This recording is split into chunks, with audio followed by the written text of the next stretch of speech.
So we developed the Pluripotent Stem Cell Functional Identification Kit to streamline and standardize the process of determining pluripotency in your stem cell lines.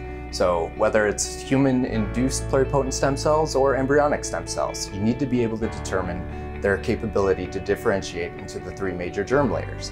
Our kit simplifies and standardizes this process. We've adopted the kit into our daily workflow, and we use it all the time to characterize our stem cell lines, and we're excited to hear that other labs have found it as useful as we do.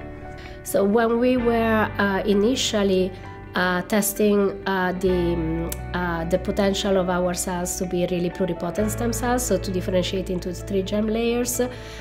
We were doing it with an in-house test, basically, and it wasn't very efficient.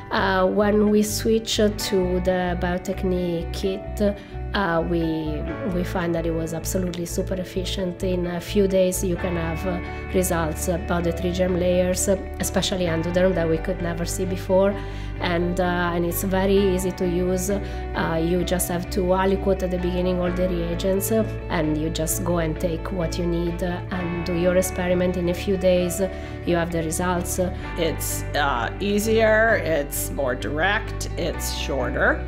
Teratoma, it's going to be at least 8 weeks. You need a pathologist, you have to get the tumor, do all the processing, and end up with the same result, basically. And so by being able to do this in vitro now, it's streamlined the whole process. It's great.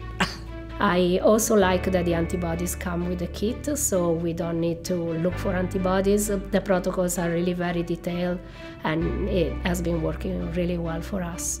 And we had tried some of the other tests as well, but we were just not getting the reproducibility that this was giving us. So we switched, and we really haven't had any issue as far as publication.